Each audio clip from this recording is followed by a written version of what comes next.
Well, hello mga Bebshi! Isang magandang araw naman sa inyo mga Bebsh. For today's video mga Bebshi ay isi-share ko sa inyo ang gagawin kong leche flan na kakaiba. Yes! Grabe naman talaga ang kakaiba.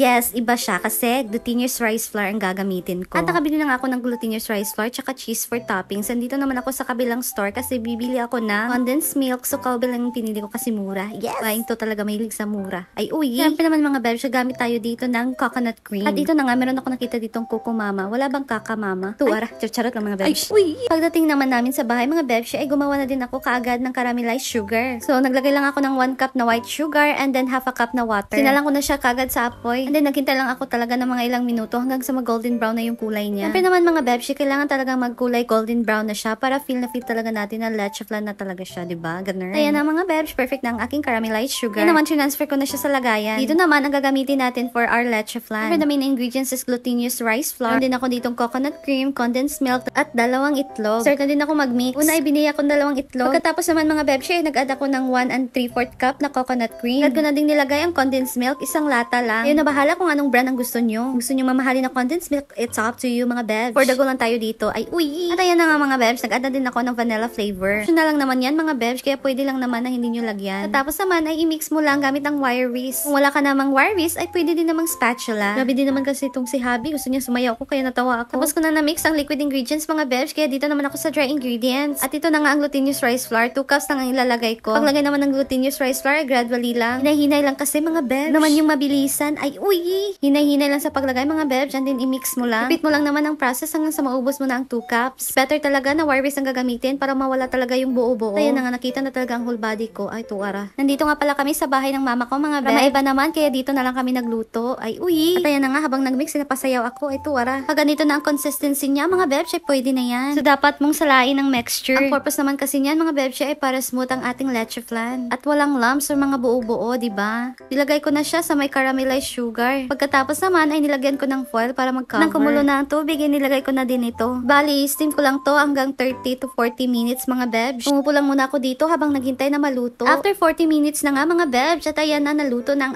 aking glutinous rice flan. Oh my gosh! Sobrang gandang tingnan, napakalinis and very soft yan mga Bebsh. At kung namoy nyo pa mga Bebsh, ang bango-bango dahil sa vanilla na nilagay ko. Yes. Nang lumamig na mga Bebshi, binaliktad ko na. Very excited pa talaga ako sa outcome. Char. At ayan na nga mga Bebshi, nabaliktad ko na. And tchanan!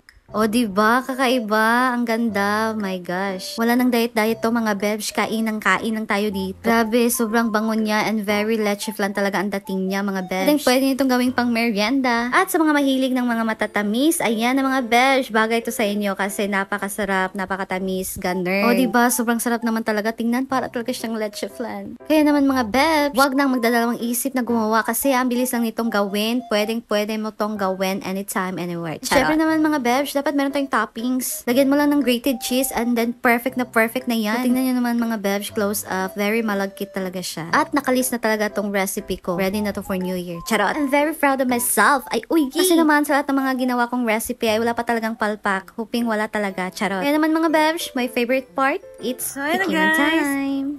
Oh my God, I'm so excited. Titikim na talaga ako sa ginawa ko.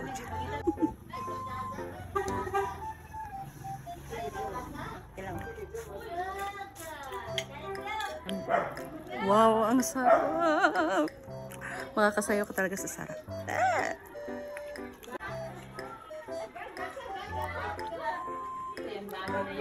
Sarap talaga. Walang totoo. Masarap siya guys. The best. Pwede siyang gawing for Christmas. Malapit ang Christmas, for New Year. Kasi diba pag New Year, dapat yung malagkit.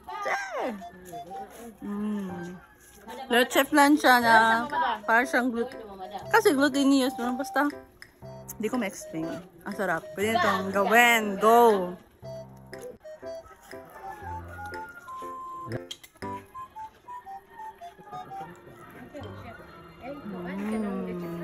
Thank you so much for watching mga Bebsh. Follow for more, like and share. It's me, Simply Amores. Saranghe!